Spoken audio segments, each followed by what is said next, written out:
Regresemos con la distribución binomial.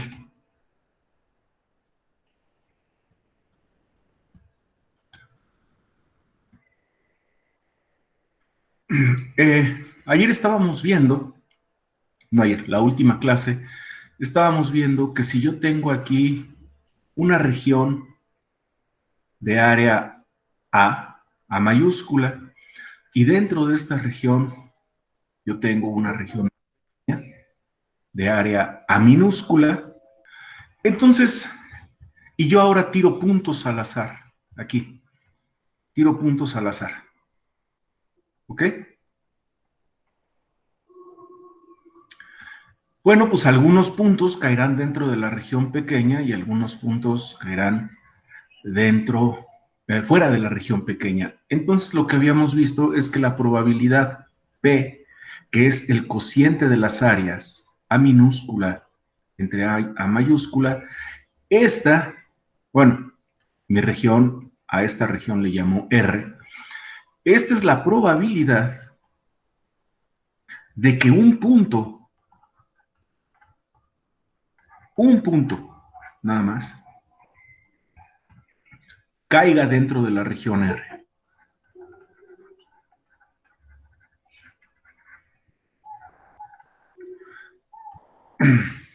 ¿Ok? Un solo punto.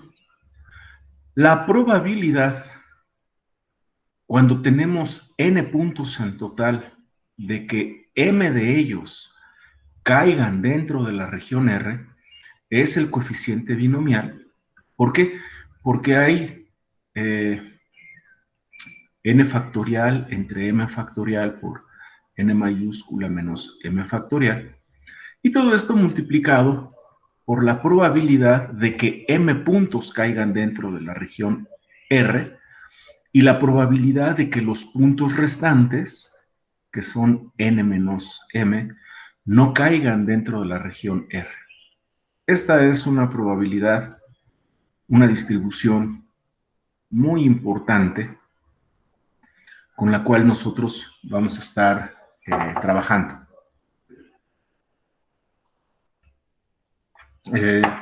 Aparece en muchos lados cuando hacemos redes complejas, cuando generamos puntos al azar. Y ahora, lo que ya no les dije es este problema de poner puntos al azar dentro de una región. Pues podría parecer un problema, digamos, artificial, ¿verdad? ¿A quién le interesa estar poniendo puntos al azar dentro de una región? Pero este es el mismo problema que uno tiene en dinámica de poblaciones. Y quiero adelantarme un poco a la dinámica de poblaciones, porque imagínense que, pues esto es un terreno, vamos a suponer, es un ecosistema, un desierto, un bosque, una sabana, lo que ustedes quieran. Este es un ecosistema, ¿ok? Y en los modelos más sencillos de estos ecosistemas, uno supone pues que hay dos especies. Una especie de lobos, ¿ok? Entonces, estos círculos son los lobos o los depredadores, y tenemos otra especie que son los conejitos o las presas, ¿ok? Entonces, estos son los conejos. Y bueno, ¿qué es lo que tiene que ocurrir para que un lobo se coma un conejo? Pues lo que tiene que ocurrir es que queden dentro de la misma región, ¿verdad? Que un lobo y un conejo queden dentro de la misma región. Esto es lo que tiene que pasar.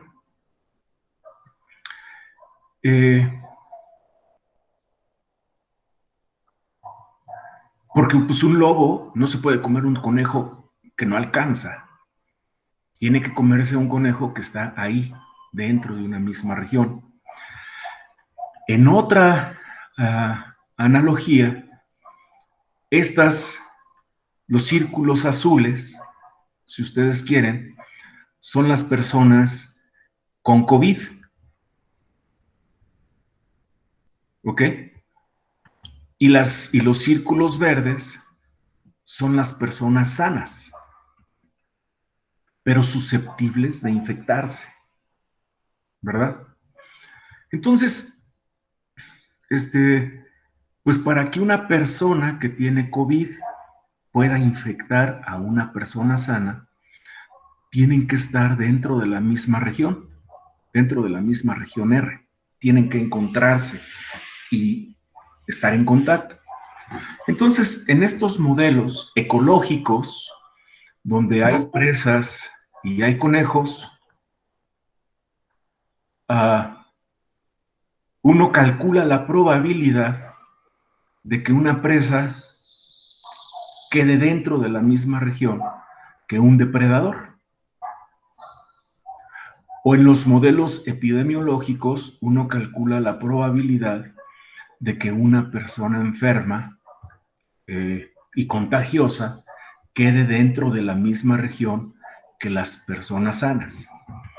Entonces, el problema que vimos la clase anterior de lanzar puntos al azar y ver cuántos de ellos caen dentro de una determinada región, no es un problema nada más académico o artificial dentro de la teoría de probabilidades. Es un problema que nos va a conducir eventualmente a los modelos ecológicos de depredadores y presas o a los modelos epidemiológicos, en donde hay personas enfermas y personas sanas susceptibles de ser contagiadas. Por eso es por lo que este problema es muy importante. Ahora, sí tiene una parte artificial y es suponer que tanto los depredadores como las presas están repartidos al azar dentro de este terreno. Que les digo, este es el ecosistema. Puede ser un desierto. Normalmente uno se imagina a los desiertos como zonas de arena que no tienen nada, pero no. Los desiertos tienen una fauna muy diversa. Los biólogos que están aquí lo pueden confirmar. Son ecosistemas muy ricos, con muchas especies animales y de plantas. No son como los desiertos del Sahara, así todos llenos de arena y que no tienen vida. Puede ser una estepa, puede ser cualquier cosa, ¿no?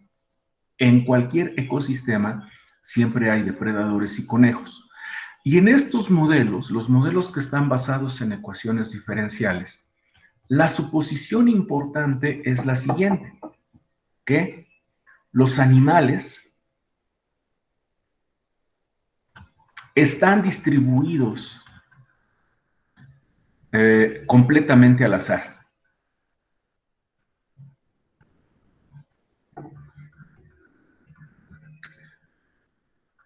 En toda la región.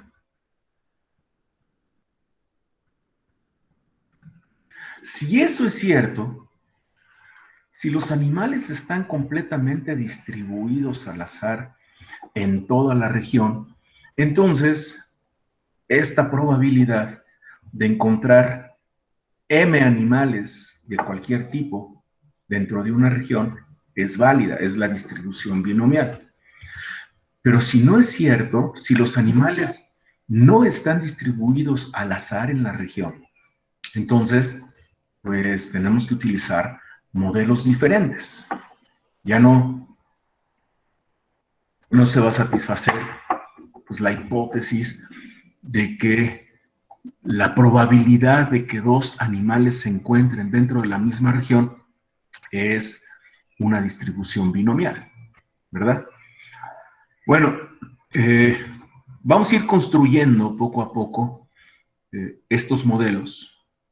O sea, no nos vamos a tardar tanto, pero sí vamos a ir viendo cuáles son las hipótesis que hay detrás de los modelos epidemiológicos y de los modelos ecológicos. Y en particular, vamos a ver las fallas a las que nos lleva esta hipótesis, la hipótesis de que los animales o las personas, aquí estoy hablando, digamos, de un ecosistema en donde hay depredadores y presas, estoy pensando en animales. Y esta hipótesis de que los animales están distribuidos al azar en toda la región no necesariamente es cierta. Nosotros sabemos que los lobos andan en manadas, no están distribuidos al azar. Y los lobos no andan nada más ahí vagueando, andan persiguiendo a las presas. Entonces, este modelo de que los lobos y los conejos están distribuidos al azar y que si se da un encuentro, pues es un encuentro totalmente aleatorio, claramente es una hipótesis errónea en la mayoría de los casos.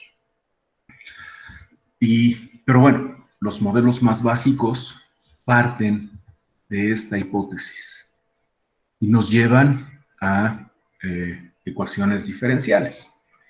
¿De qué manera nos llevan a ecuaciones diferenciales? Bueno, vamos a suponer que tenemos aquí nuestra región, ¿ok?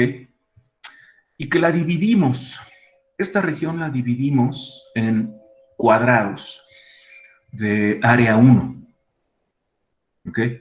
Vamos a hacer una cuadrícula en toda esta región. Ahí está.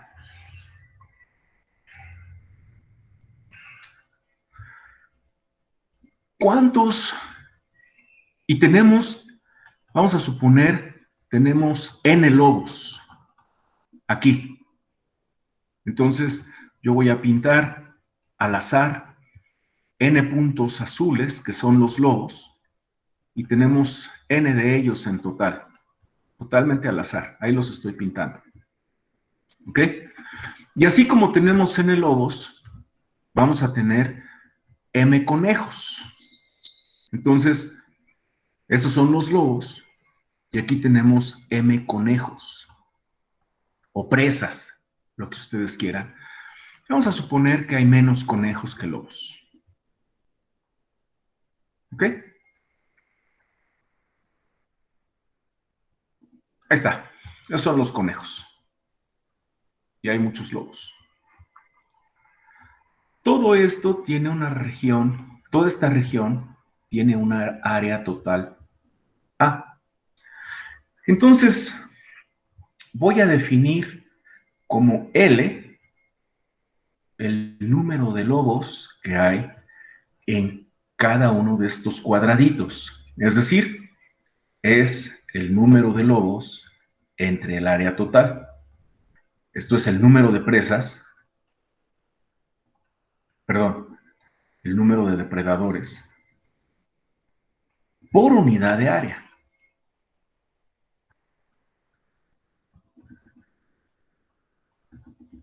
¿Ok?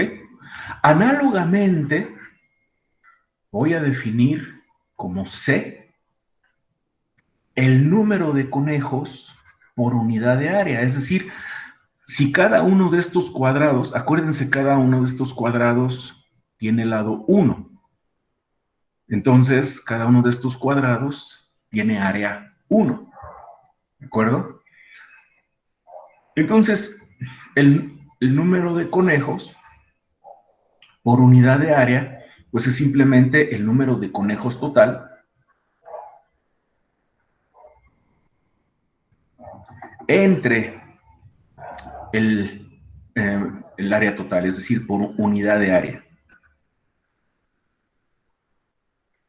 ¿De acuerdo? Ahí están. Son estas cantidades L y C.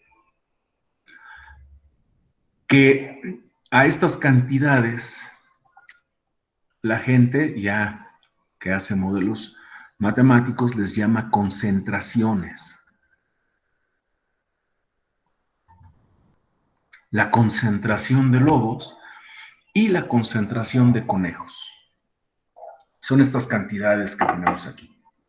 Bien.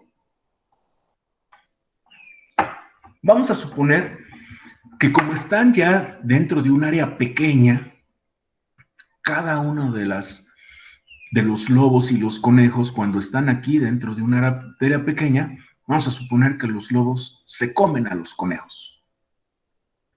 ¿Ok? Entonces la población de conejos pues va a cambiar. Definitivamente la población de conejos tiene que cambiar. ¿Cuánto va a cambiar la población de conejos? Bueno, pues depende de estos encuentros, los encuentros que hay entre los conejos y los lobos, ¿verdad?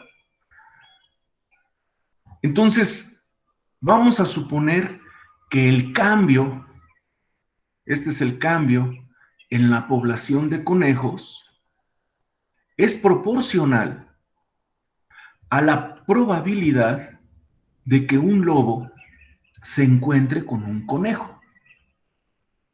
¿Ok?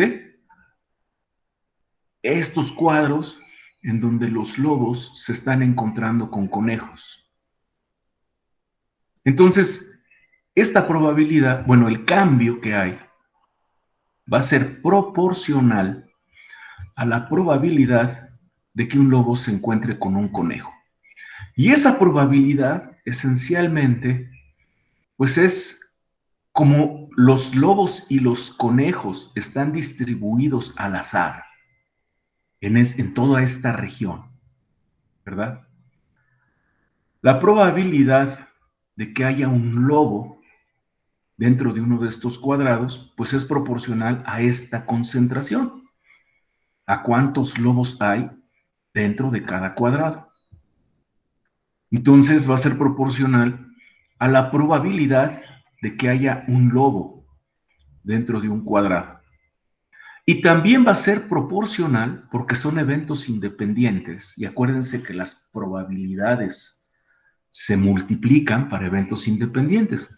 Aquí los conejos, la posición de los conejos es independiente de la posición de los lobos. Simplemente los conejos están ahí, distribuidos al azar. Y entonces tengo que multiplicar la probabilidad de tener un lobo o cualquier número de lobo dentro de uno de estos cuadrados por la probabilidad de tener un conejo dentro de uno de estos cuadrados. Entonces, esto va a ser proporcional también a la concentración de conejos que hay. ¿De acuerdo? Este es el cambio en la población de conejos. Cada que un lobo se encuentra un conejo, se lo come, ¿verdad? Y entonces, este cambio, pues va a ser negativo. Y va a ser negativo porque cada que hay un encuentro entre un lobo y un conejo, la población de conejos disminuye necesariamente. Este factor que está aquí, este factor alfa, simplemente es una constante de proporcionalidad.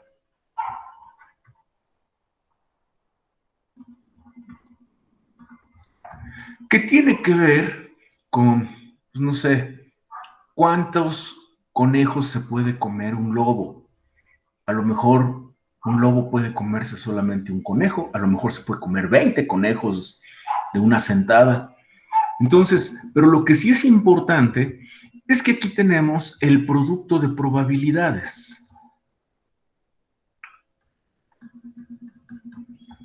Es el producto de probabilidades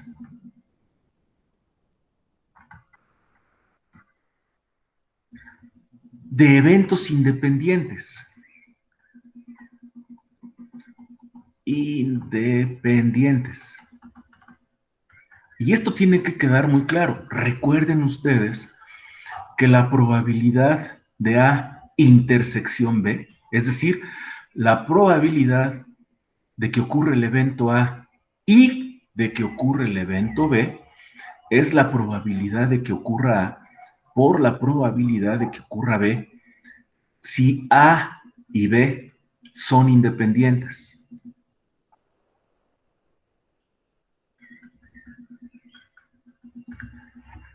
¿De acuerdo? Entonces, lo que tenemos aquí esencialmente es el producto de la probabilidad de tener lobos dentro de uno de estos cuadrados por la probabilidad de tener conejos dentro de uno de esos cuadrados. Es el producto, es que la probabilidad de que aquí haya un lobo, pues esencialmente la estamos suponiendo que es proporcional al número de lobos por unidad de área. Y la probabilidad de tener un conejo, pues es proporcional al número de conejos por unidad de área, que son estas concentraciones, ¿verdad? Entre más lobos por unidad de área tenga, pues esta probabilidad va a aumentar. Entre más conejos por unidad de área tenga, pues esta probabilidad también va a aumentar. Entre menos conejos tenga por unidad de área, pues esa probabilidad igual disminuye. Entonces, lo que estamos viendo aquí en este es que la población de los conejos va a cambiar en una cantidad que es proporcional al producto de las probabilidades de que haya un lobo y un conejo dentro del mismo cuadrado, ¿verdad? Ahora, aquí hay una serie de hipótesis. Aquí hay una serie de hipótesis. Y las hipótesis son que, por un lado, los conejos y los lobos están distribuidos al azar, absolutamente al azar. No hay, digamos, manadas de lobos que estén persiguiendo conejos, no. Simplemente los echamos ahí y los distribuimos al azar. Punto. La otra es que están bien mezclados, están bien revueltos. Los lobos y los conejos aquí están bien mezclados, es decir, no es que los lobos estén separados en un lado y los conejos estén separados en otro lado. Cuando yo pinto esta ecuación, cuando yo digo que el cambio en la población de conejos es menos una constante por la concentración de lobos, por la concentración de conejos, estoy suponiendo la hipótesis del buen mezclado.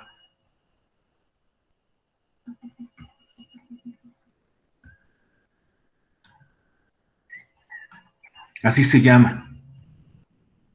¿Qué quiere decir? Que aquí mis lobos y mis conejos están perfectamente bien revueltos al azar, como si los hubiéramos metido hacia una licuadora, ¿no? Los batimos y entonces quedan perfectamente bien mezclados. Porque entonces sí que las probabilidades se multiplican. ¿Y cuáles probabilidades? Pues estas. La probabilidad de tener por lo menos un lobo por unidad de área y la probabilidad de tener por lo menos un conejo por unidad de área. Esta es la hipótesis del buen mezclado. Si nosotros tenemos un sistema como en donde los lobos están separados de los conejos, como típicamente ocurre, los lobos andan en manada y los conejitos andan tratando de esconderse de los lobos, ¿verdad? Bueno, para este sistema, esta expresión que está acá arriba no es válida, de ninguna manera. Aquí, la expresión de que el cambio en la cantidad de conejos o en la concentración es proporcional al producto de las probabilidades, es decir, la concentración de lobos y la concentración de conejos, para un sistema como este, esto no se cumple. No se cumple.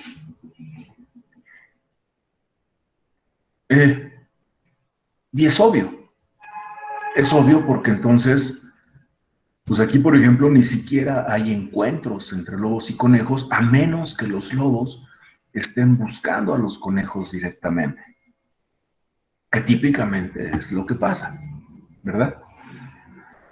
Ahora, Este es el cambio en la población de los conejos, es decir, los conejos van a disminuir cada que se encuentren con un lobo, ¿verdad? Pues ni modo, los lobos se los comen. Pero es el cambio en cuánto tiempo, en una semana, en un mes, en un año, ¿no? No, pues ahí eso ya depende de de la vida de los lobos, de la vida de los conejos, de los tiempos de esta dinámica, ¿verdad? ¿Cuánto tiempo tarda un lobo en comerse un conejo? ¿No? Una vez que se encuentran dentro de una misma región, ¿cuánto tiempo tarda un lobo en comerse un conejo? O dos lobos comiéndose un conejo. Por ejemplo, aquí vemos que pues, pueden ser hasta dos lobos o hasta tres lobos los que se van a comer a un conejo, como aquí. Bueno, pues no sabemos. Eh, Vamos a suponer que este es el cambio por unidad de tiempo, en donde la unidad de tiempo ustedes la deciden. No es un segundo, no es una hora, es la unidad de tiempo que tiene que ver con la dinámica del sistema. ¿Cuánto tiempo en promedio se tarda un lobo en comerse a un conejo? Entonces vamos a suponer que el delta T, es decir, el tiempo que tarda un lobo en comerse un conejo, esta es la unidad de tiempo.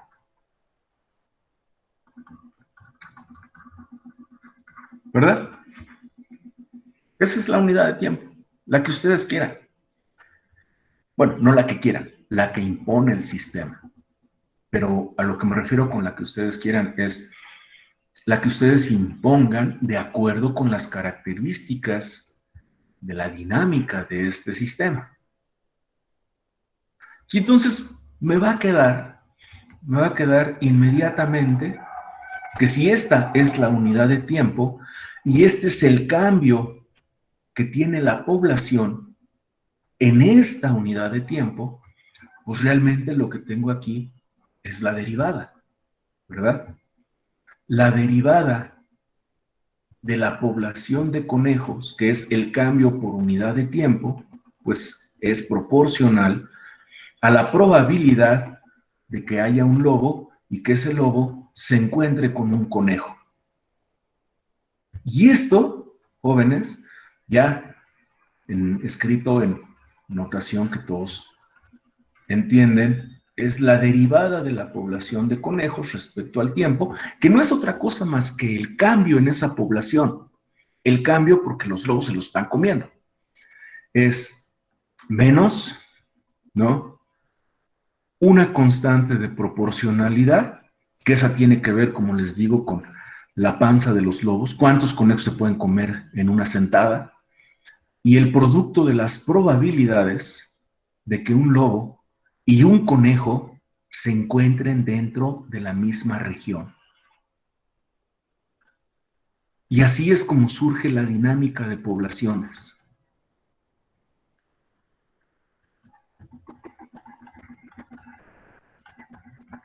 Ahora, esto puede ser lobos y conejos, pueden ser personas que están enfermas de coronavirus y personas que están sanas.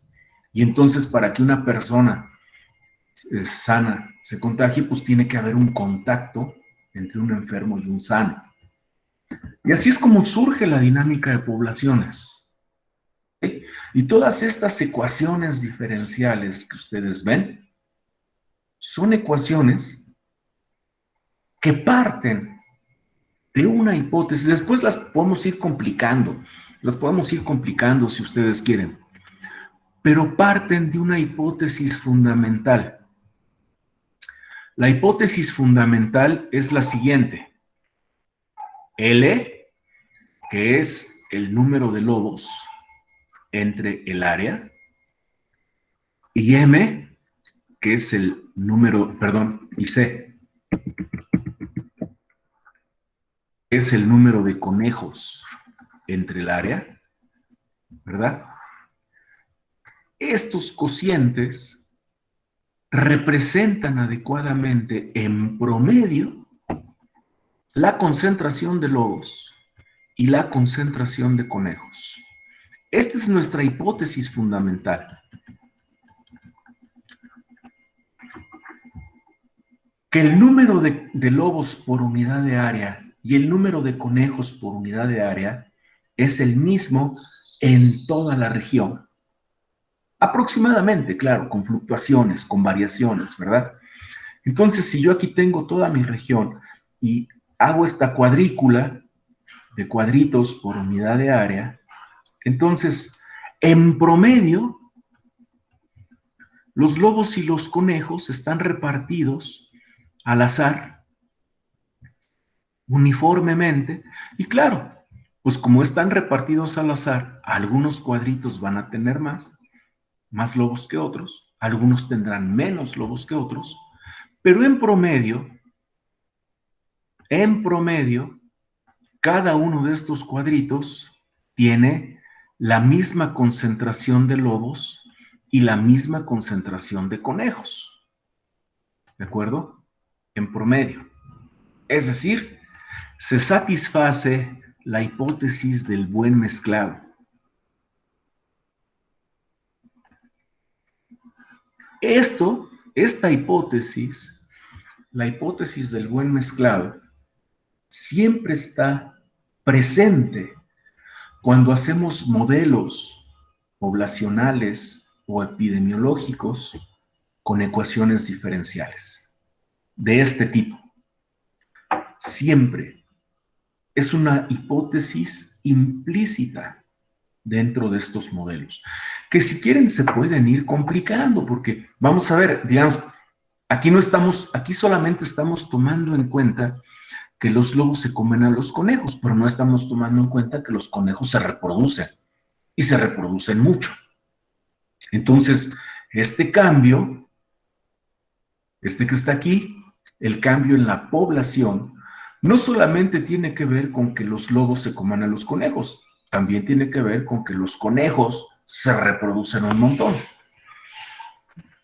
Vamos a ir añadiendo esos términos, pero para mí es muy importante que ya desde este momento quede perfectamente claro que independientemente de si yo le pongo aquí un término que tiene que ver con el nacimiento de conejos y que se reproducen muchísimo, entonces, independientemente de eso, la hipótesis del buen mezclado siempre está presente en los modelos de ecuaciones diferenciales.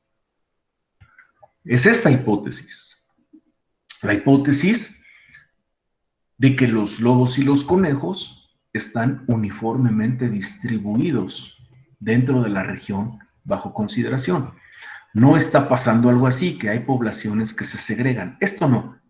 Esto, para poder modelar algo así, tenemos que utilizar formalismos distintos, que son los formalismos de teoría de redes. Con ecuaciones diferenciales, siempre que ustedes vean un modelo epidemiológico basado en ecuaciones diferenciales, que tengan este tipo de productos, la probabilidad de que un lobo y un conejo se encuentren, o la probabilidad de que una persona infectada se encuentre con una persona sana. Todos esos modelos parten de la hipótesis del buen mezclado. Y esa hipótesis no necesariamente es correcta. Es una hipótesis sencilla, es una hipótesis que nos permite escribir modelos matemáticos impresionantes, porque ustedes le enseñan esto pues a una gente y le dicen, no, es que mira, yo tengo aquí un sistema de ecuaciones diferenciales bien complicado, ¿no? Tengo una población 1 y su derivada respecto al tiempo depende de la misma población 1, y luego aquí hay una constante beta por el producto de la población 1 y el producto de la población 2, no sé, divididos entre 1 menos la población 2 al cubo, etcétera, ¿no? Ahí tienen ustedes su sistema de ecuaciones diferenciales, así, súper complicado. Y entonces ahora la derivada de la población 3 respecto del tiempo es bla, bla, bla, ¿no? P1 por P sub 2, por P sub 3, porque aquí necesitamos encuentros ya de tres objetos, o sea, de 3 tipos de especies, y esto entre lo que ustedes quieran, ¿no? Aquí pónganle un denominador, lo que sea. Este tipo de de ecuaciones diferenciales se ven muy complicados y apantallan a cualquiera, ¿no? Ustedes le dicen a cualquiera de sus compañeros, no, es que estoy trabajando con un problema de dinámica de poblaciones, un problema epidemiológico, un problema de depredadores. Bueno, sí, estará muy complicado su sistema de ecuaciones diferenciales, no importa. Detrás de este sistema de ecuaciones diferenciales está la hipótesis del buen mezclado.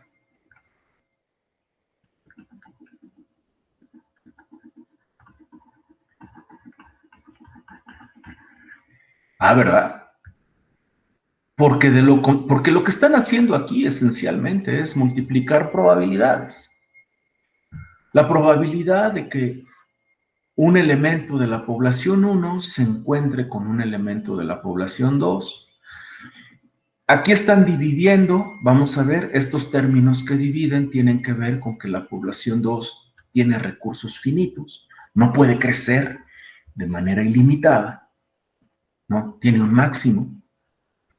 Y aquí están, por ejemplo, multiplicando la probabilidad de que un elemento de la población 1 se encuentre con un elemento de la población 3 y de la población 2 y se encuentre con un elemento de la población 3. Es decir, que en uno de estos cuadritos haya 3 agentes, el de la población 1, el de la población 2 y el de la población 3. ¿Ok? Es un término como este. Pero cuando ustedes ponen estas ecuaciones diferenciales, están suponiendo que tienen una cuadrícula, una región, un ecosistema, en donde estas probabilidades son las mismas en toda esa región, en toda esa cuadrícula. ¿Ok? Estas probabilidades, la de que un elemento de la población 1 se encuentre con un elemento de la población 2, son las mismas. Y entonces, en toda esta cuadrícula, y eso quiere decir que el sistema está bien mezclado. Y eso quiere decir que cualquiera de estos cuadritos que ustedes vean va a ser equivalente. Bueno, por probabilidades, por azar, pues algunos van a tener más puntos que otros, ¿no? Pero, pues eso nada más, eso sí, ocurren las fluctuaciones. Pero en promedio, todos estos cuadritos son equivalentes. ¿Ok? Así es que no se dejen apantallar, jóvenes, cuando ustedes vean un sistema de ecuaciones diferenciales que está describiendo una dinámica poblacional y nosotros vamos a ver que las ecuaciones de Lotka-Volterra pues son importantes. No estoy diciendo que esto no sea importante, claro que lo es. Pero es de los modelos más sencillos que uno puede construir porque desde el punto de vista probabilístico estamos suponiendo la hipótesis del buen mezclado. Y esa hipótesis de que los puntos están uniformemente distribuidos al azar, ¿no? Aquí, esa hipótesis no necesariamente es correcta.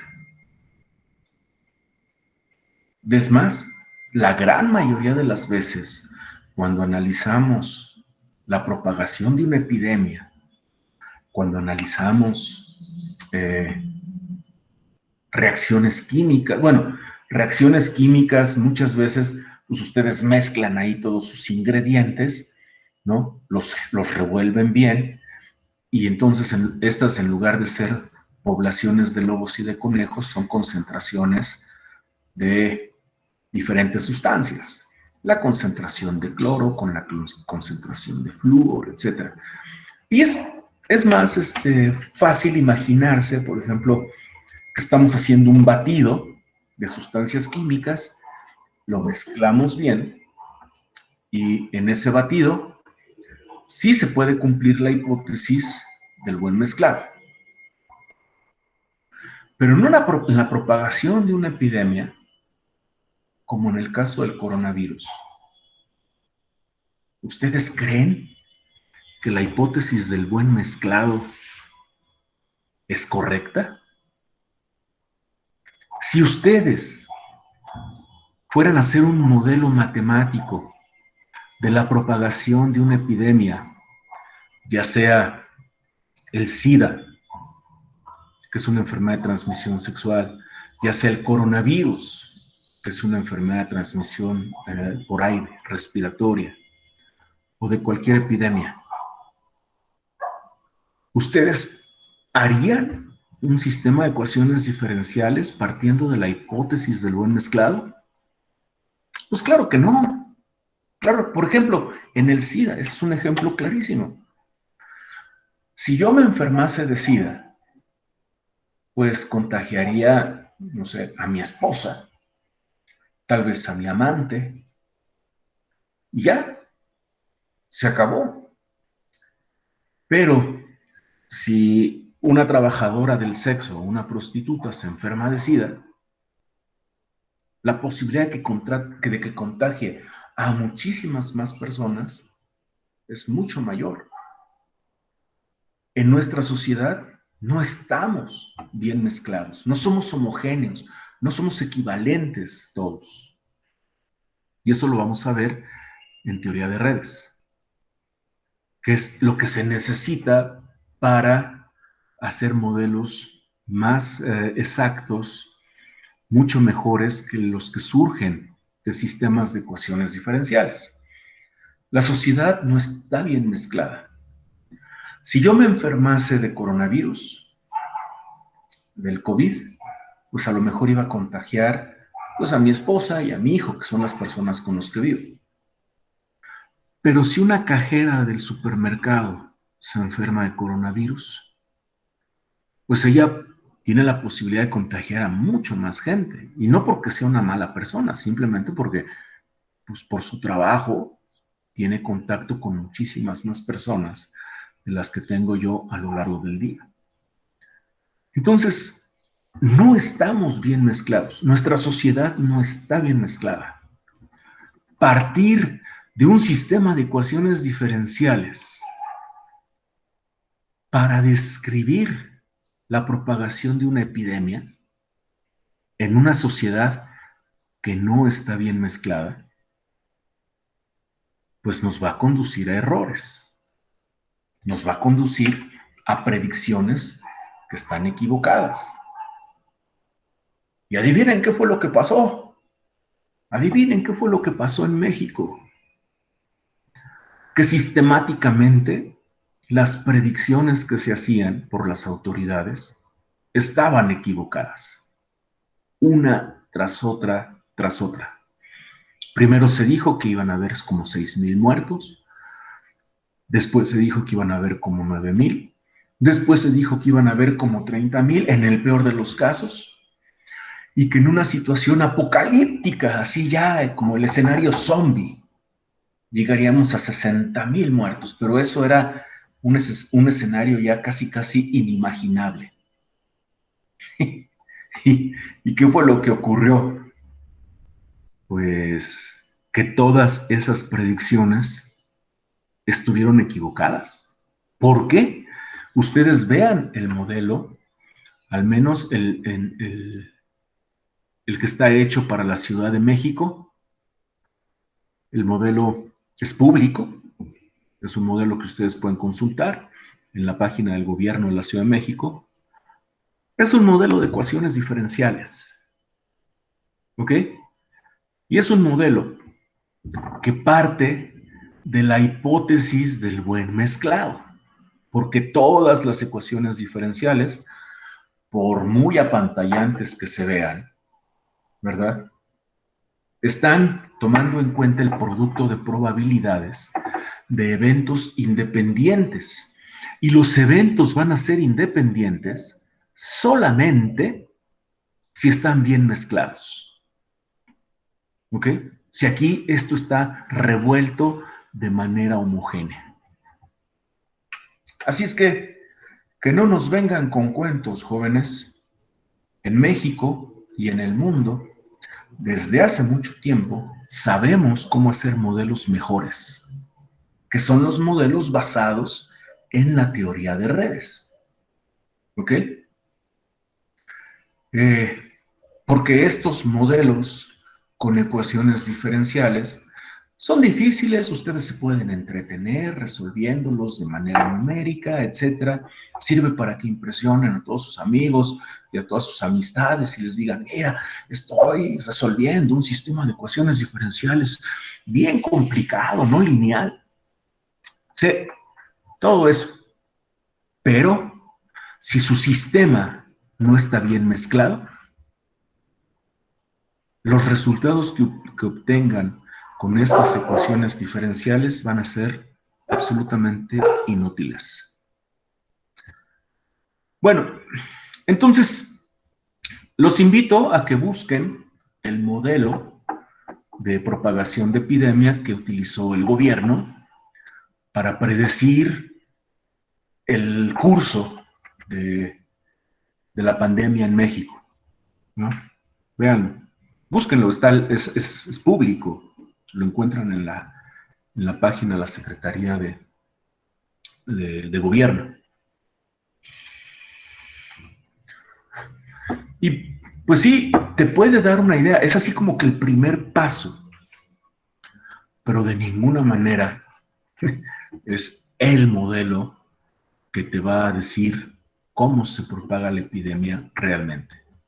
Bueno, ven ustedes toda la discusión que se puede tener a partir de un problema como el que vimos la clase pasada.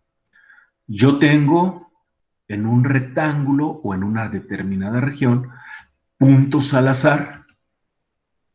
Esos puntos al azar pues van a caer dentro de ciertas regiones más pequeñas y algunos van a caer fuera.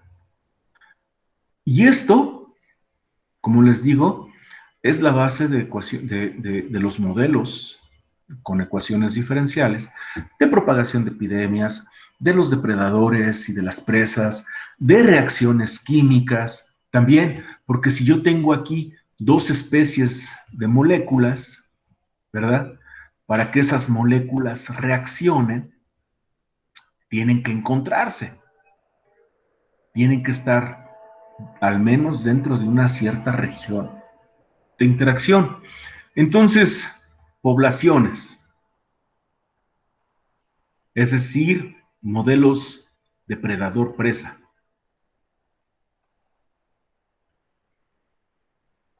Presa-depredador. Epidemias y reacciones químicas.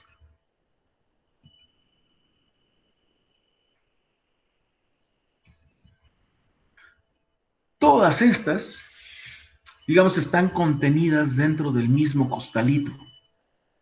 ¿Ok?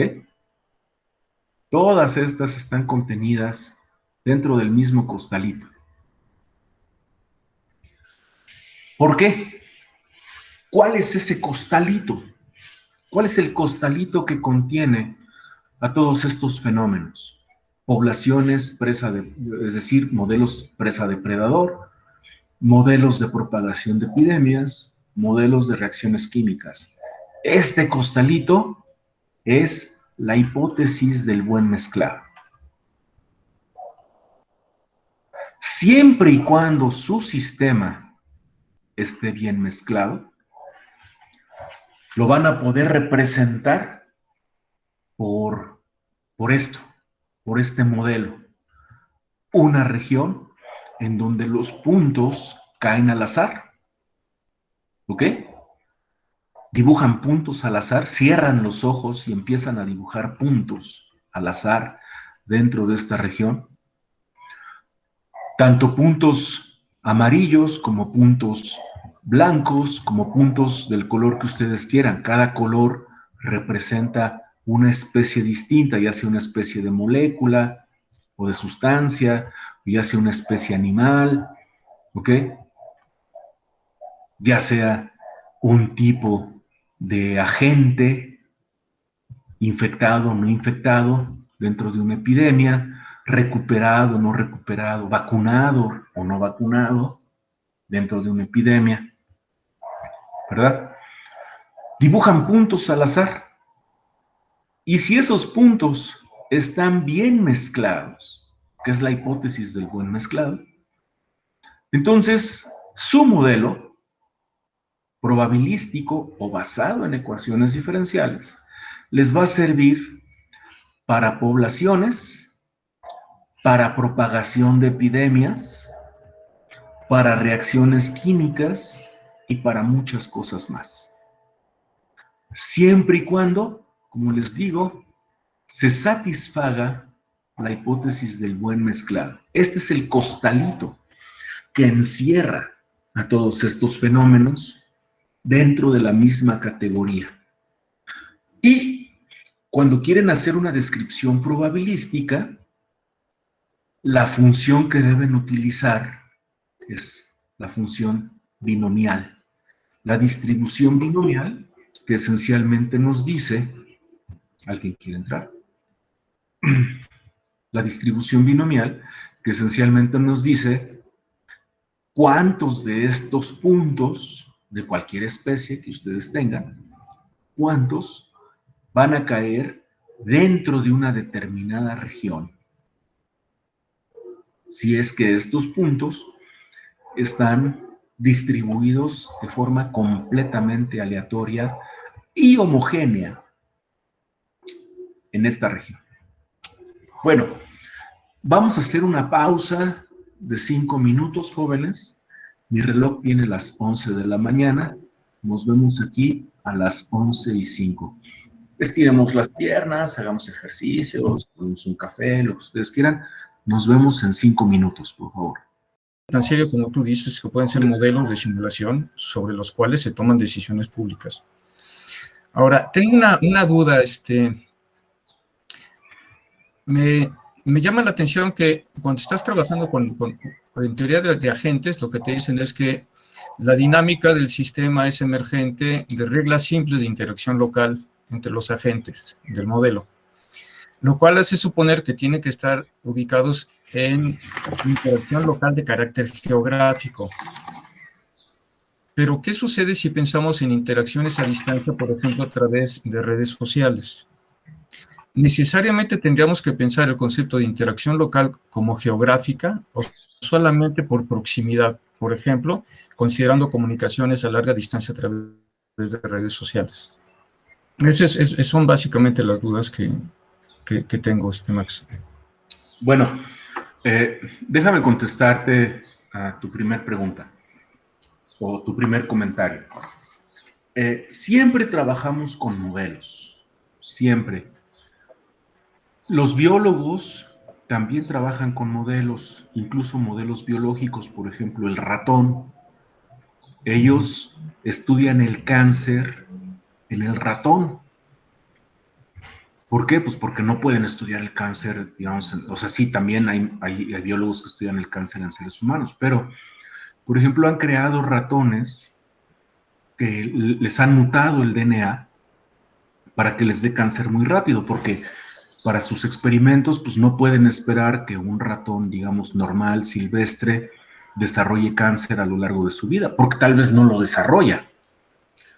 Entonces le crearon mutaciones a estos ratones y ahora los venden estos ratones mutados que les da cáncer pues casi nomás de que los veas, ¿no? Pero ese es un modelo de lo que podría estar pasando en los seres humanos. La fisiología del ratón es muy distinta a la de los seres humanos. O sea, hay muchas cosas en común. La oxidación, el ciclo de Krebs, en fin, ¿no? Tienen corazón, les late, etc. Pero incluso la fisiología entre hombres y mujeres, seres humanos que son hombres y mujeres, es muy distinta. Tú nunca has oído que a un hombre le dé cáncer de mama, ¿verdad? Y a una mujer sí. Es muy común entre mujeres el cáncer de mama, pero pues no entre hombres. Y también tenemos, o sea, no tenemos glándulas aquí, pero pues también tenemos, digamos, mamas. El cáncer de piel es muy común entre determinadas personas, típicamente de piel blanca, mucho menos común en personas de piel oscura. Tú nunca has oído, por ejemplo, que en África el cáncer de piel esté matando gente, pero pues sí, en los países como Estados Unidos, los países nórdicos, ahí el cáncer de piel sí mata gente. Entonces, la fisiología entre hombres y mujeres es muy distinta. Ahora imagínate entre un hombre y un ratón, entre un ser humano y un ratón. Es distinta. Pero entonces se utilizan modelos. Los ratones, estos Winstar, que ya están mutados y que les da cáncer, ¿no? Les echas aire y les da cáncer. Son modelos, son aproximaciones al fenómeno que tú quieres estudiar, y lo mismo hacemos los físicos y los matemáticos. Hacemos modelos, aproximaciones que tú quieres, del fenómeno que tú quieres entender. Ahora, lo que es importante es que estos modelos tienen hipótesis. Hay ciertas hipótesis. Por ejemplo, en el caso del cáncer, la hipótesis es que el metabolismo celular, no a nivel del organismo, sino a nivel de célula, el metabolismo de las células del ratón es muy similar al metabolismo de las células de los humanos. Esa es una hipótesis. Es una hipótesis de trabajo, y por eso los resultados que tú obtienes estudiando el cáncer con ratones te sirven para entender el cáncer en humanos y el desarrollo de esta enfermedad. También en matemáticas y en física hacemos modelos, pero estos modelos tienen hipótesis. Los modelos basados en ecuaciones diferenciales tienen la hipótesis implícita del buen mezclado. Ahora, ¿esa hipótesis se cumple o no? Pues ya lo veremos. Haces tus predicciones y después, si tus predicciones no concuerdan con la realidad, pues quiere decir que tus hipótesis estaban equivocadas. Tienes que cambiar el modelo, hacer un modelo mejor. Cambiar el modelo significa cambiar tus hipótesis también. Ya no vamos a suponer que la sociedad está bien mezclada. Si suponemos que la sociedad no está bien mezclada, ¿qué otro tipo de modelo necesitamos? Y ahí es donde aparece la teoría de redes. Ahí es donde aparecen las redes. Pueden ser, pues, redes de contacto personal, en el caso de la propagación de una epidemia. Pueden ser redes informáticas, en el caso de la propagación de información, como por ejemplo ahorita, yo estoy en una parte del mundo, ustedes están en una parte distinta, geográficamente distinta, pero estamos conectados. ¿Por qué? Porque hay una red que nos está uniendo. Entonces, pues desde hace 20 años surgió la teoría de redes y se empezó que nosotros vamos a ver aquí en este curso, sin lugar a dudas, vamos a ver la teoría de redes en este curso. Entonces, surge la teoría de redes, que se demuestra que es un modelo mucho mejor que el que está basado en ecuaciones diferenciales. ¿Qué lo hace mejor? Sus predicciones.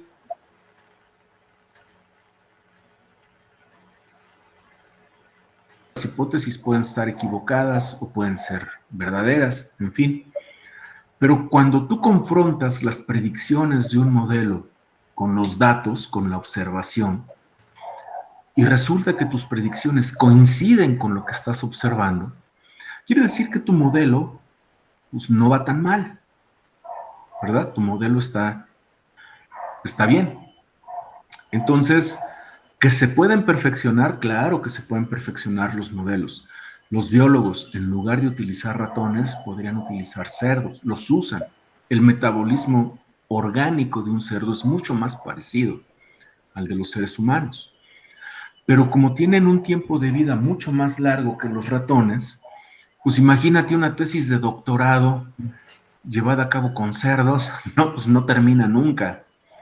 Por eso es por lo que se utilizan ratones, porque además su tiempo de vida es mucho más corto que el de un chimpancé, que el de un cerdo, o de plano, tú no puedes hacer experimentos con humanos, eso se hacía antes, antes de que estuvieran todas estas normas de bioética.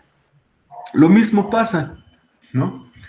En matemáticas vamos construyendo modelos que se van perfeccionando.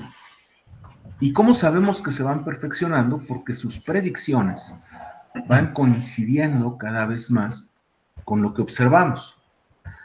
Ahora, lo que tú dices de que los biólogos conocen la hipótesis del buen mezclado, lamentablemente mi respuesta es no.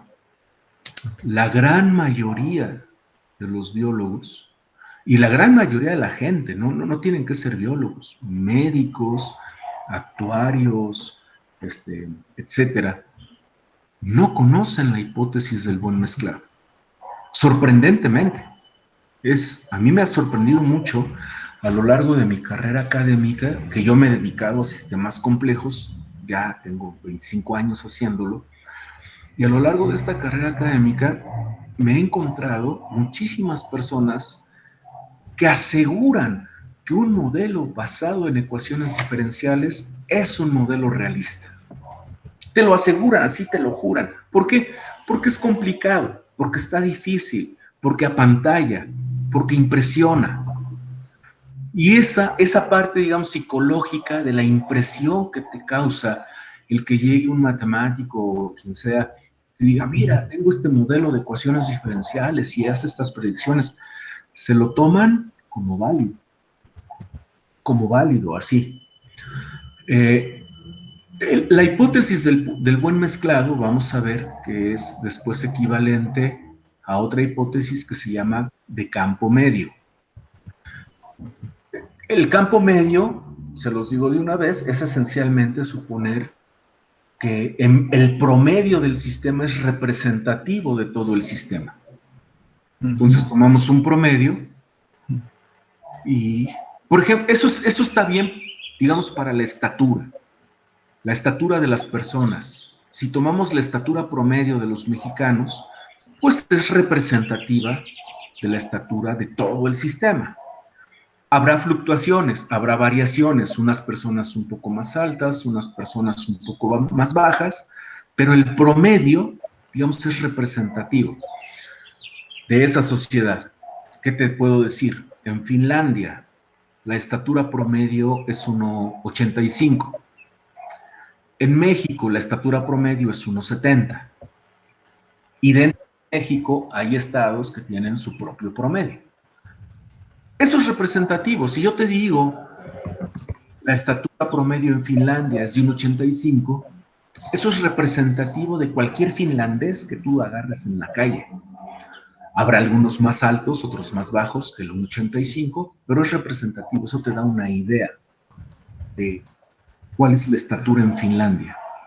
Si te digo que en México el promedio es 1,70, también te da una idea, ¿no? Te metes al metro y si tú mides 1,70 de estatura, pues vas a ver personas un poco más altas, un poco más bajas que tú, pero en general todos están igual, ¿no? Entonces la teoría de campo medio es esencialmente equivalente a la hipótesis del buen mezclado, que todas esas estaturas están bien mezcladas en la población y habrá fluctuaciones, pero son fluctuaciones pequeñas.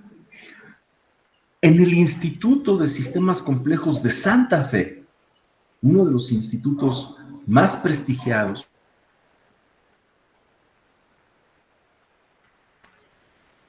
una teoría de campo medio, una teoría basada en la hipótesis de campo medio, era correcta. Y cuando veían resultados que contradecían la teoría de campo promedio, los rechazaban inmediatamente porque decían, no, es que ya está demostrado por la teoría de campo promedio que esto que dices no puede pasar. Lo que pasa es que esos resultados, pues, estaban basados en teoría de redes, que no asumen campo promedio, que sí toman en cuenta las diferencias sustanciales que hay entre los diferentes elementos de la red. Y claro, llegan a conclusiones distintas. Pero es impresionante. Entonces, llegó esta vez un biólogo a tocar a mi puerta en el Instituto de Santa Fe a decirme, oye, creo que cometí un error porque los referees me acaban de rechazar este paper. Y es que, pues la teoría de campo medio dice una cosa y yo estoy diciendo otra, entonces, pero yo ya revisé mi manuscrito y no veo dónde está el error. Y le dije, es que no hay ningún error, ya después de leer el manuscrito y todo, le dije, es que no hay ningún error. La teoría de campo medio es la que está equivocada.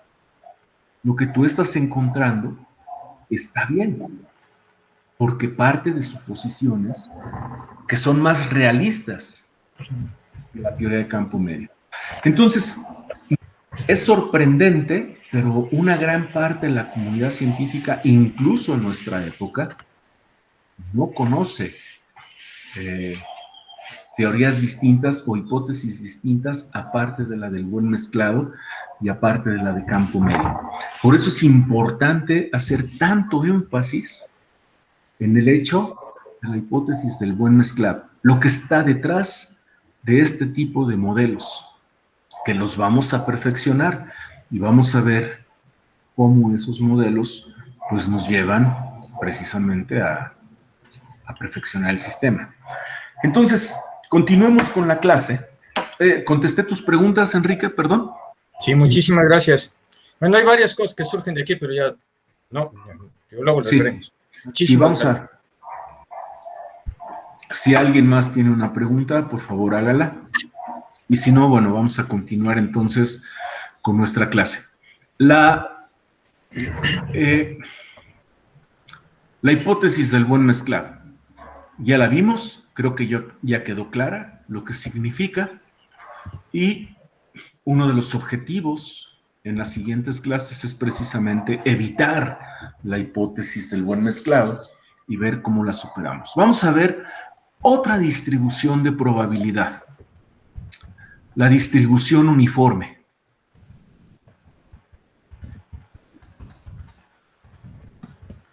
Esta es muy sencilla. La distribución uniforme es una distribución probabilística y es una distribución muy sencilla.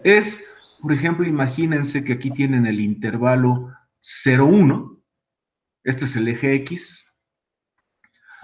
Toman el intervalo 0, 1 y simplemente cierran los ojos y empiezan a pintar puntos al azar.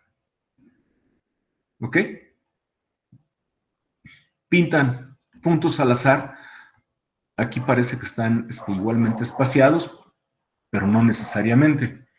Los estamos pintando al azar. Si pintamos muchos puntos, hagan de cuenta, bueno, aquí pinté nada más unos cuantos, pero vamos a suponer que al azar pinté aquí 1.000.000 de puntos. Cerré los ojos y estuve pintando puntos. Y ahora voy a hacer lo que se llama un bin.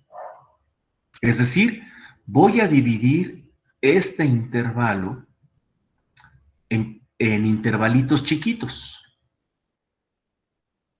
¿Ok? Divido este intervalo en intervalitos chiquitos. Cada uno de estos intervalos tiene longitud delta X. pinté muchos puntos aquí, muchos. O sea, en la gráfica que acabo de representar, pues solamente, no sé, hay una treintena de puntos, una veintena de puntos. Pero imaginemos, llevemos nuestra imaginación al límite y pensemos que pinté 1.000.000 de puntos. Tenemos aquí 1.000.000 de puntos. Y veo cuántos puntos de ese millón, cuántos puntos cayeron en cada uno de estos intervalos, ¿no? Pues más o menos, en promedio, si pinté n puntos en total, y aquí abajo tengo m intervalos,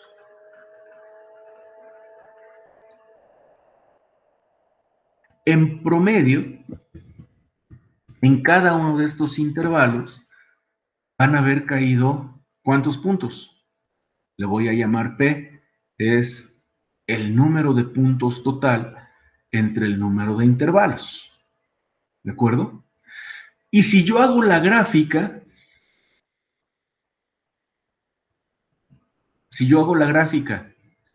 de esta P respecto de los intervalos, aquí están los intervalos, son todos de longitud 1, de la misma longitud, estoy en el intervalo 0,1. Lo que voy a ver, pues es que en el primer intervalo cayeron ciertos puntos, en el segundo intervalo más o menos cayó la misma cantidad de puntos. Hay fluctuaciones, obviamente no es exacto, este es un promedio. Es un promedio que es representativo. Es representativo en el sentido de que más o menos me va diciendo cuántos puntos cayeron en cada uno de estos intervalos. ¿Ok? Este es el histograma. Esto ya ustedes lo pueden ver como un histograma. Así.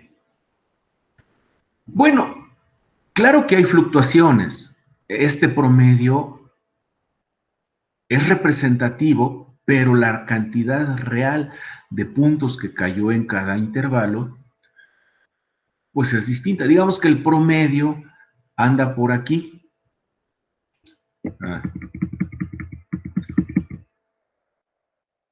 Por aquí anda el promedio. Este es el promedio P, que es el número total de puntos entre el número total de intervalos. Este es el promedio P.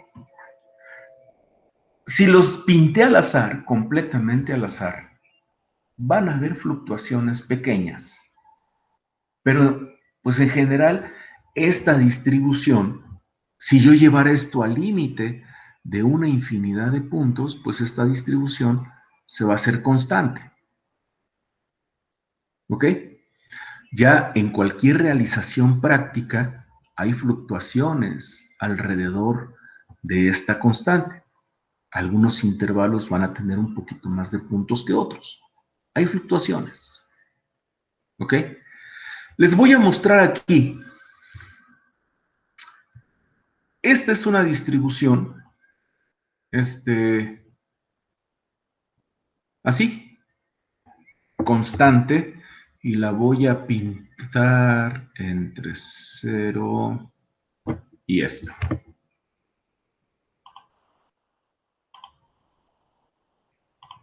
Ahí está. ¿No? Esta es una distribución constante, es exactamente lo que hice. Lo que pasa es que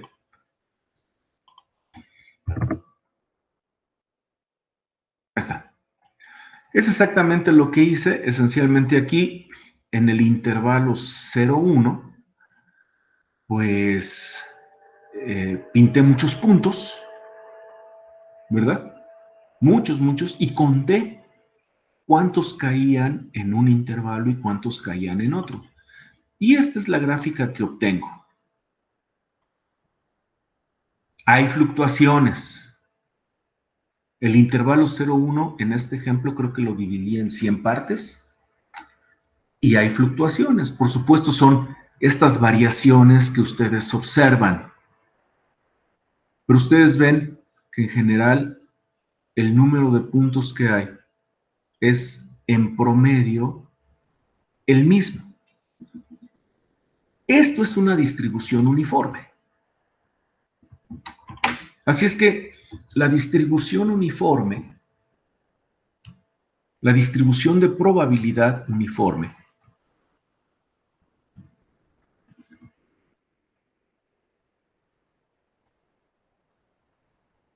es, yo divido un intervalo y tengo mi eje, el eje X, y hay un intervalo en el que yo estoy interesado. Digamos, desde el 0 hasta un número A. ¿Ok? Y voy a seleccionar un punto al azar dentro de este intervalo. Aquí voy a poner la probabilidad de que yo seleccione un punto al azar dentro de este intervalo. Esa probabilidad es constante. En la práctica, en la realidad, hay fluctuaciones alrededor de esta probabilidad. Por supuesto que hay fluctuaciones. Pero la distribución uniforme, teóricamente, es una distribución constante dentro de todo un intervalo. Ahí está. Es probablemente la distribución más simple. Quiere decir que la probabilidad, si yo selecciono un punto al azar, quiere decir que la probabilidad de que lo tome aquí o acá o acá o en cualquier lado dentro de este intervalo es la misma. Es la misma probabilidad de seleccionar cualquier punto dentro de este intervalo. Esa es mi probabilidad, mi distribución uniforme. No sé por qué soy chico. ¿Ok? Bueno.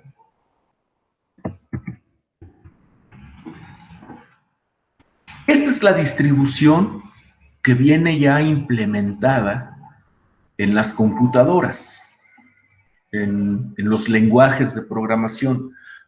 Cualquier lenguaje de programación, el lenguaje C, el lenguaje Fortran, el lenguaje Python, el C++,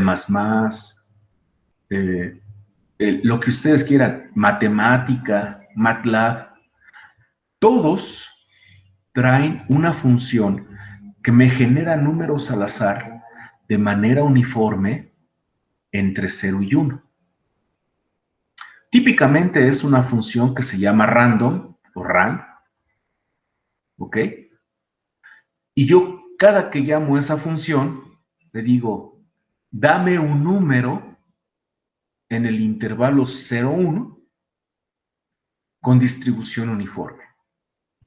Y lo que hace esta función esencialmente es agarrar este intervalo, cierra los ojos, es como cerrar los ojos, y escogemos un número al azar de manera uniforme. Quiere decir que cualquier número tiene la misma probabilidad de ser escogido.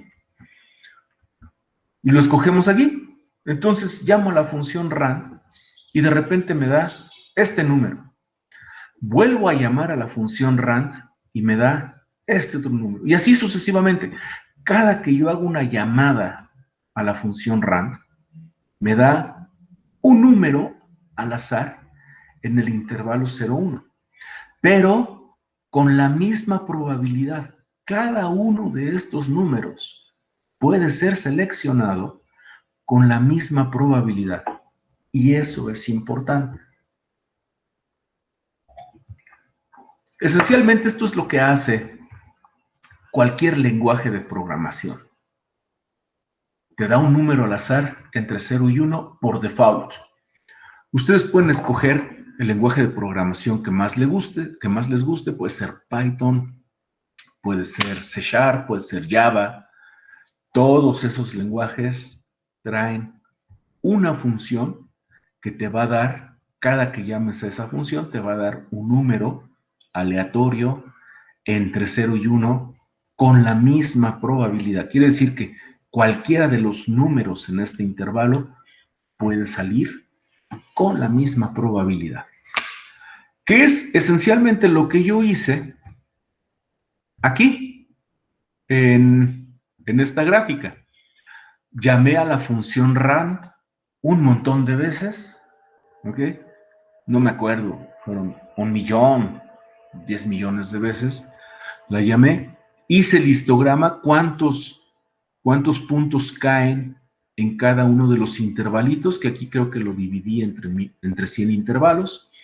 Cuántos puntos caen en cada uno de los intervalitos, y vean ustedes, hay fluctuaciones, ¿verdad? Hay fluctuaciones, pero en promedio, si yo pintara aquí el promedio,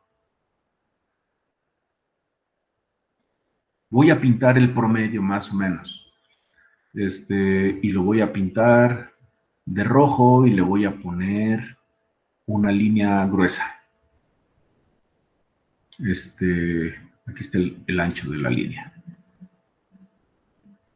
Entonces voy a pintar una línea, aquí. Más o menos, este sería el promedio. ¿Ok? Hay fluctuaciones alrededor de ese promedio, pero ahí está el promedio. ¿Sí lo ven? Bien. Ahora, voy a borrar esta línea porque si no, me va a estorbar para lo que sigue. Delete object. Yes. Listo. Ya la borré. ¿Qué es lo que voy a hacer ahora? Ahora voy a generar dos números random seleccionados al azar en el intervalo 0,1. Entonces, tomo dos números random. Agarro el número X, que es un número random, entre 0 y 1. Agarro el número Y, que también es un número random, entre 0 y 1. Cada uno de estos está uniformemente distribuido en el intervalo 0,1. Y los voy a sumar. Voy a formar el número Z, que es X más Y. Como estos dos números son aleatorios, pues el número Z también es aleatorio. Y lo voy a dividir entre 2. Lo divido entre 2 para que el número Z también esté contenido entre 0 y 1. ¿Ok? Sí, porque si X y Y están entre 0 y 1, su suma pues está entre 0 y 2. Pero si los divido entre 2, ya la suma entre 2 está entre 0 y 1. ¿Y qué es lo que voy a hacer? Voy otra vez a dividir el intervalo 0,1 en intervalitos chiquitos, así, muy chiquitos. Imagínense que estos son intervalos muy chiquitos. Y voy a ver aquí la probabilidad de que el número Z caiga en cada uno de estos intervalos. ¿Cuántas veces el número Z cayó dentro del primer intervalo? ¿Cuántas veces el número Z cayó en el segundo intervalo? Y así sucesivamente. Voy a contar para cada intervalo cuántas veces el número Z cayó dentro de cada uno de estos intervalos. Y aquí les voy a mostrar la gráfica. Es esta.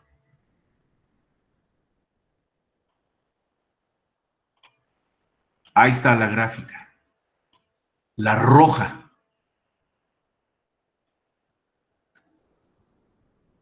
Esta es la gráfica. Miren, parece un triángulo de la suma de dos números, cada uno de los cuales fue escogido con probabilidad uniforme. Si lo sumo, entonces esta suma, hago la gráfica de cuántas veces cayó en cada uno de estos intervalos y como ustedes pueden ver, me da un triángulo. Quiere decir que en el intervalo de en medio, aquí, en el intervalo de en medio, fue donde cayeron la mayor parte de estos números. Y acá en los extremos cayeron muy poquitos. Y claro, hay fluctuaciones porque este es un proceso que es un proceso aleatorio. Ya no es un proceso aleatorio uniforme. Este número, el número Z, ya no está distribuido uniformemente. Uniforme quiere decir que la probabilidad es constante. Esto es uniforme. La probabilidad es constante en todos los intervalos. Bueno, el número Z, como ustedes pueden ver, que es la suma de dos números, ya no es uniforme. Hay regiones en donde es más probable encontrar a este número que en otras regiones, como por ejemplo aquí en los extremos. Voy a continuar con mi chiste. Ahora voy a generar un número x1, que es un random, un número x2, que es un random, un número x3, que es un random, etcétera. Un número xn, que es un número random. Cada uno de estos números está distribuido uniformemente entre 0 y 1. Los voy a sumar a todos. Voy a formar un número z, que es x1 más x2 más x3, etcétera, más xn, y a esto lo voy a dividir entre n. ¿Para qué lo divido entre n? Para que el número z siga estando comprendido entre el 1 y el 0. Para eso es para lo que divido entre n. Claro, como cada uno de estos números random está entre 0 y 1, la suma está comprendida entre 0 y n. Pero si la divido entre n, la suma va a estar comprendida entre 0 y 1. Les voy a mostrar qué es lo que pasa con la distribución. Ahora voy a querer hacer la gráfica aquí. Este otra vez es el intervalo 0, 1.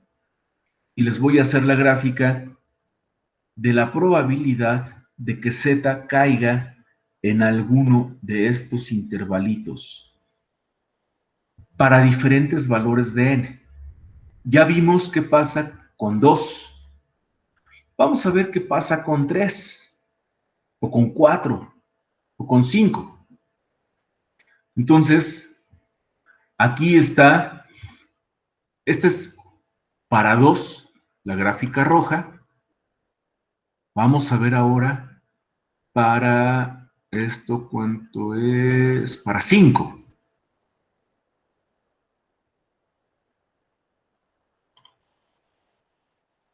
Ahí está para 5. ¿Ok? Que es esta gráfica verde. Vamos a ver qué pasa con, ahora, ¿cuál otra tengo aquí? Con 10. Si yo sumo 10,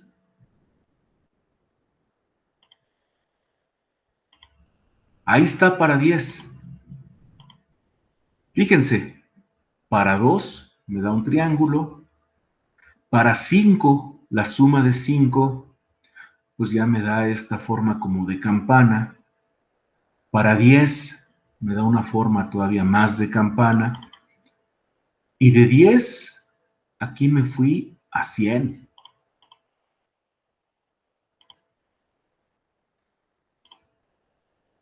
La curva morada es para 100. Es decir, tomé 100 de estos números generados al azar, los sumé, los dividí entre 100 y estuve haciendo el histograma de cuántos caen en el primer intervalo, cuántos caen en el segundo intervalo, etcétera. ¿Y qué es lo que obtengo? obtengo esta curva.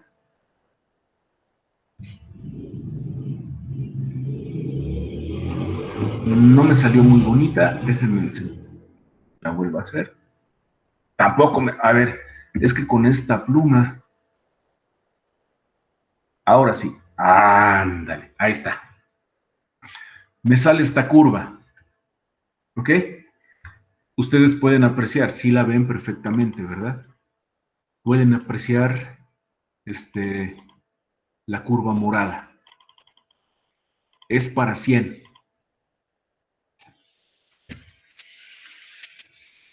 ¿Cómo se llama esto? Y vean ustedes, la curva se va, pasan dos cosas interesantes. Entre más números sume, la curva se va haciendo más delgada, se va enflacando. Y además, las fluctuaciones también se van haciendo más pequeñas alrededor de la curva. Aquí ven ustedes que hay muchas fluctuaciones, por ejemplo, en la curva azul, pero en la curva morada, pues sí, hay algunas fluctuaciones aquí en la punta, apreciables, pero digamos ya en toda la demás parte de la curva ya no se ve tantas fluctuaciones, ya no se ve tanto ruido. Entonces pasan dos cosas. Conforme yo voy aumentando el número de variables que estoy sumando, esta curva se hace cada vez más delgada, quiere decir que este ancho se reduce, y además las fluctuaciones alrededor de esta curva se hacen cada vez más pequeñas. Para, como acabamos de ver, aquí voy a pintar otra vez mis ejes. Este es el intervalo 0, 1. ¿Ok? Este es el eje X. No, el eje Z. Aquí estoy graficando Z. Aquí está la probabilidad de encontrar a Z en alguna de estas regiones. Donde Z es X1 más X2 más X3 más etcétera más XN. Todo esto dividido entre N para que Z siga estando en el intervalo 0,1. Cada una de estas X's es simplemente la función random, es decir, es un número aleatorio entre 0 y 1.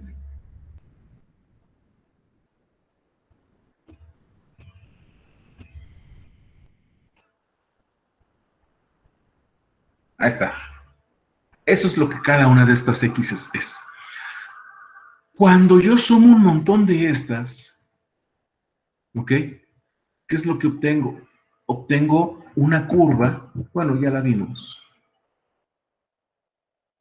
así, en donde esta anchura disminuye con n.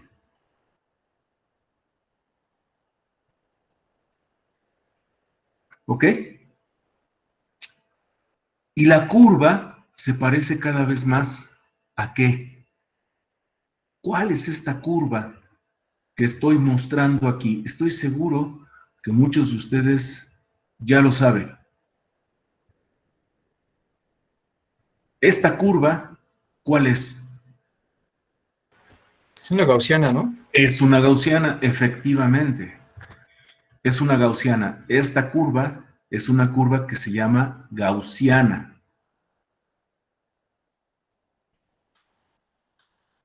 ¿Ok? Y entonces lo que acabamos de ver es algo que se llama teorema del límite central.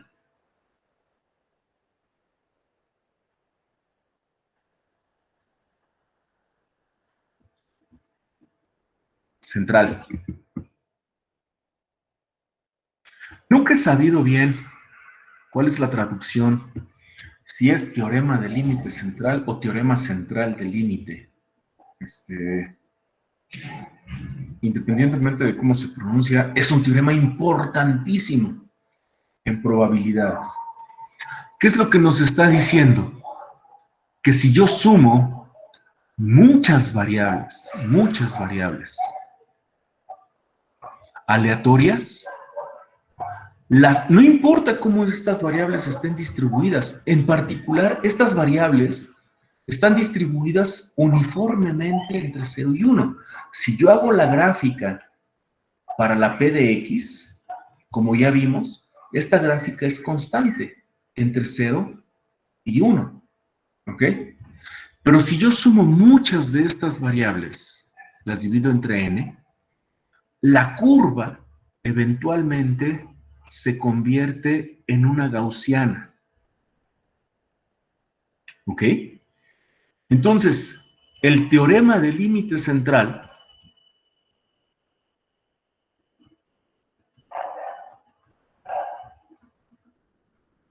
o teorema central del límite, no sé, es que si z es la suma de una cantidad de variables aleatorias, x1 más x2, etcétera, más xn, y esto lo divido entre n, entonces la probabilidad,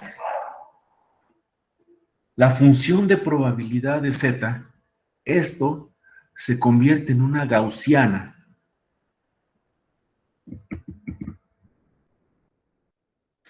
Cuando n tiende a infinito. Es decir, cuando estamos sumando una infinidad de variables aleatorias.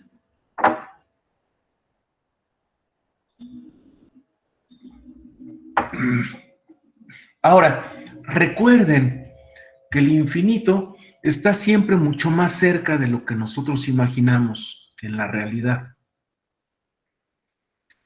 ¿Qué tan cerca está?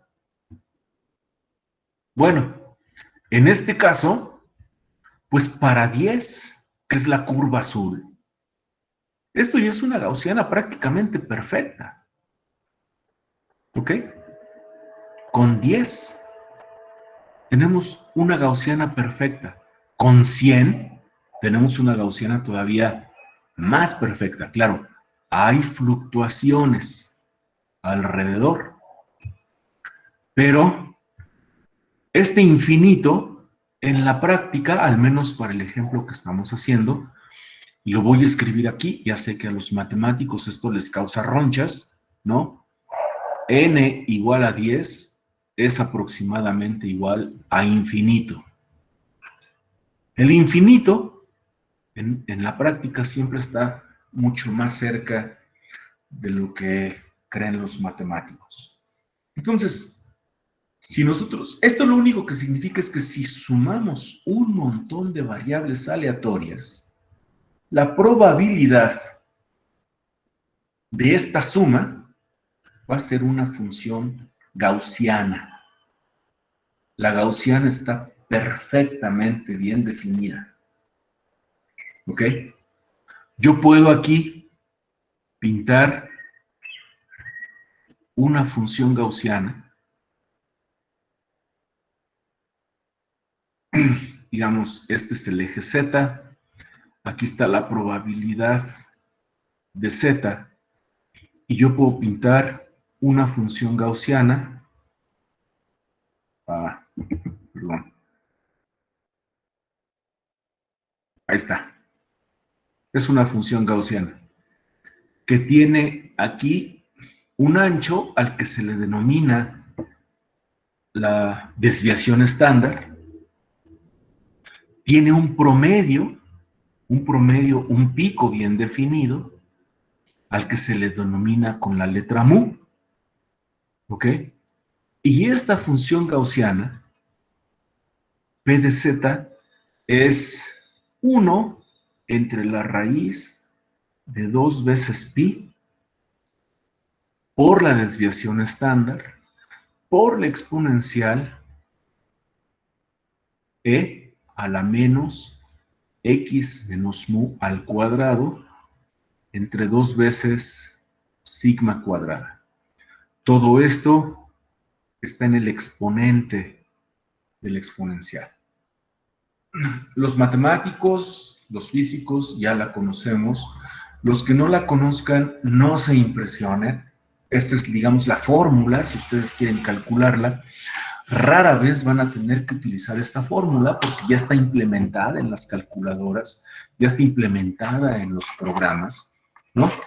Esencialmente lo único que van a tener que hacer es decir que la función, por ejemplo, en matemática, la función p de z es la exponencial, ¿no? Y aquí ponen el exponente. Menos x menos el promedio al cuadrado entre 2 veces sigma cuadrada. O sea, no, ya está programada, ya viene en las calculadoras, ya viene en los programas, en los lenguajes de programación como el Python, ¿no? Ya está allí. Entonces, por muy impresionante que les parezca esta fórmula, no se espanten. Es una campanita, es una función que me dice cuál es la probabilidad, ¿no?, de que yo obtenga algún número. Es esta. Obviamente no es una probabilidad uniforme. ¿Cuál es la probabilidad uniforme? Pues la que es constante dentro de un intervalo, ¿sí? La probabilidad uniforme es la que sería constante, por ejemplo aquí, en el intervalo 0,1. Esta es la probabilidad uniforme. Una probabilidad distinta es cuando yo sumo muchas variables aleatorias y entonces me queda una gaussiana. Esta es la probabilidad gaussiana. Y aquí quiero hacer una observación. Esto es sorprendente. El teorema central del límite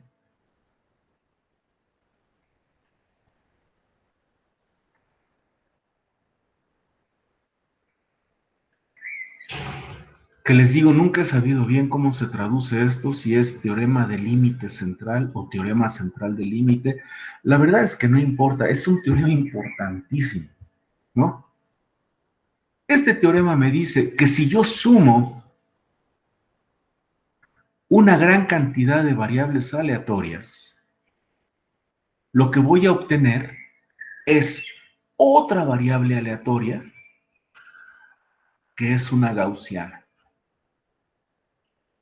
Se supone que tengo que sumar muchas, o sea, así como que infinitas, ¿no? Pero pues realmente basta, como lo demuestran estos ejemplos, basta con que sume 10 y listo, o 100. Y se acabó. Aquí tengo el programa que hace todo el cálculo. Este cálculo que acabo de hacer es un programa en Python que lo voy a subir a la clase para que tengan ustedes acceso a este programa en Python. Vean ustedes, aquí corro este programa en Python, es muy sencillo. Estoy haciendo, de acuerdo con esto que está aquí, 1, 2, 3, 4, 5. Estoy haciendo 1.000.000. Estoy lanzando 1.000.000 de puntos. ¿Ok? Este es 1.000.000 de puntos. El intervalo 0,1 lo dividí en 1.000 partes. Este es el número. No sé si alcanzan a ver bien, si no, a ver, ahorita lo hago. Entonces, B es el número de intervalos en el que estoy partiendo el intervalo 0,1. R es el número de puntos que estoy lanzando, ¿no? Y esta es la probabilidad para cada uno de esos intervalos. Y aquí está el programa. Aquí está el programa en Python. Vean ustedes que estoy utilizando la función random, ¿no? Y la estoy sumando n veces. Estoy sumando la función random, entonces genero un número al azar, lo sumo, ese número, esa suma la divido entre n después y calculo la función de probabilidad. Y después, pues simplemente lo mando a dibujar. ¿Ok? Y aquí está. Esta es la gráfica. Ahí está la gráfica, como ustedes la pueden ver.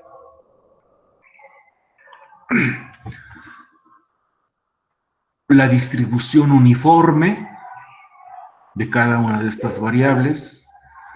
Cuando sumo 2, aquí está el 10 y 20. Cuando sumo 10 es la parte verde y cuando sumo 20 es la parte, la gráfica roja. Entonces aquí estoy sumando mis variables. Y este es un programa súper sencillo, vean ustedes. Tiene nada más unas cuantas líneas, ¿no? Es un programa en Python. Lo voy a subir a la página y me sirve para ilustrar el teorema del límite central. Y ya con esto voy a terminar la clase por hoy. Aquí están los datos, graficados de otra manera. Y ya con esto voy a terminar la clase. Obtengo una distribución gaussiana, sumando variables aleatorias. ¿Qué cosas están distribuidas gaussianamente en el universo?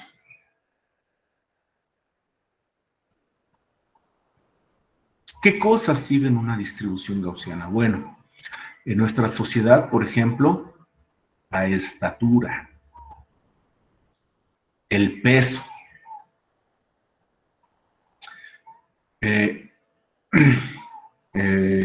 nivel educativo no, la estatura, el peso, el cáncer,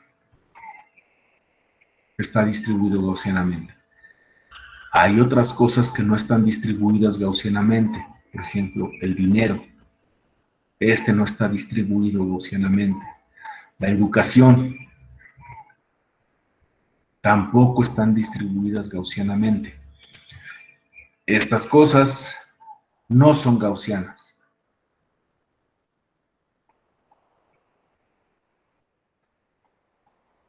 ¿Ok? Sin embargo, estas que están acá arriba, como la estatura, el peso o el cáncer, sí están distribuidas de manera gaussiana entre la población. Y muchas otras cosas más. La distribución gaussiana nos va a aparecer siempre que estemos sumando variables aleatorias. Como aquí, sumamos un conjunto de variables aleatorias y pómbales, nos aparece la distribución gaussiana. La estatura está distribuida gaussianamente. ¿Esto nos sorprende?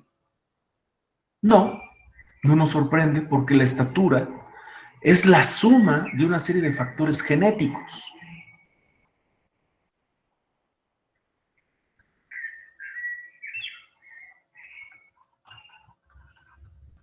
¿Verdad? El peso nos sorprende. No, también es la suma de factores genéticos. El cáncer nos sorprende. No, tampoco nos sorprende. Es la suma de una serie de factores genéticos. ¿Qué otra cosa está distribuida gaussianamente? Las calificaciones de los cursos.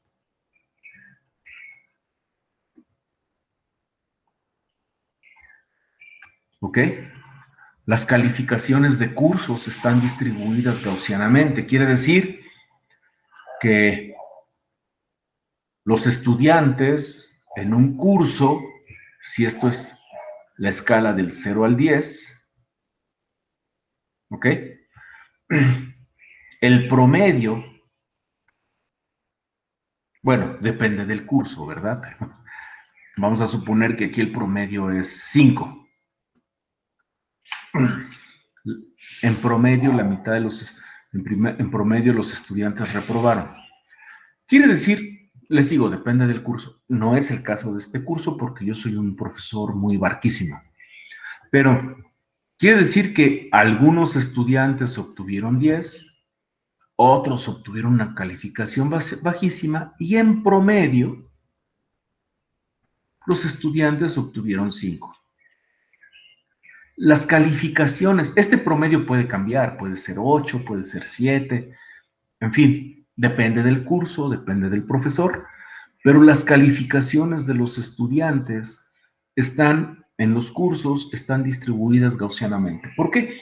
Porque el obtener una calificación, el número que sea, pues es una suma de factores, de muchos, familiares, económicos, intelectuales, incluso geográficos. Cuando sumamos todos esos factores, pues nos da una gaussiana.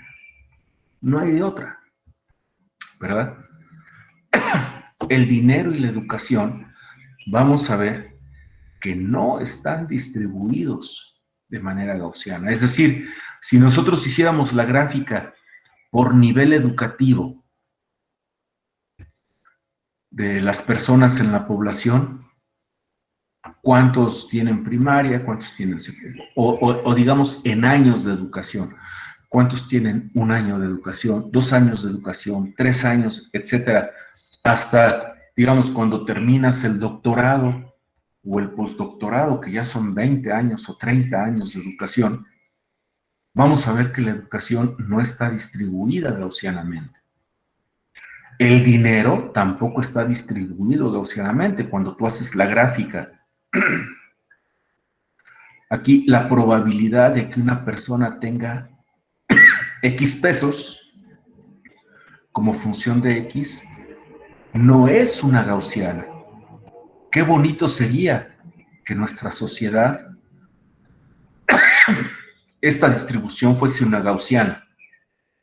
No es una gaussiana, no es. ¿Cómo se distribuye el dinero entre las personas? Es más o menos así. Muy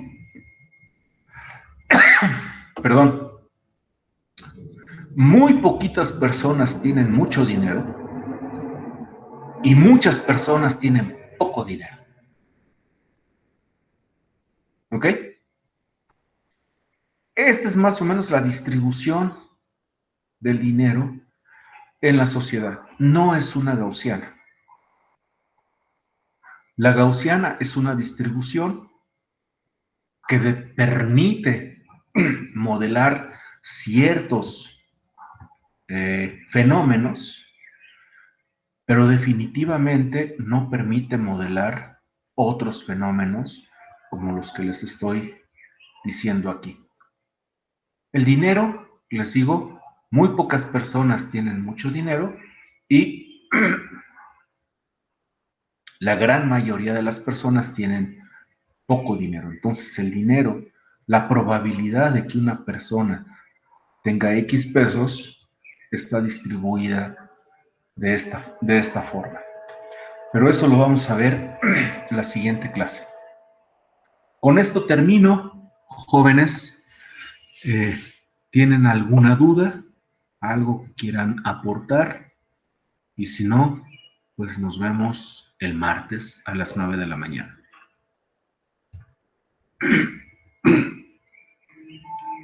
Perdón, es que se me aturó el agua. ¿Alguien que quiera decir algo? ¿Nada? Bueno, jóvenes, cuídense mucho. La pandemia sigue pegando fuerte. No tenemos que confiarnos todavía. Así es que cuidémonos lo más que se pueda. Adiós, nos vemos el martes.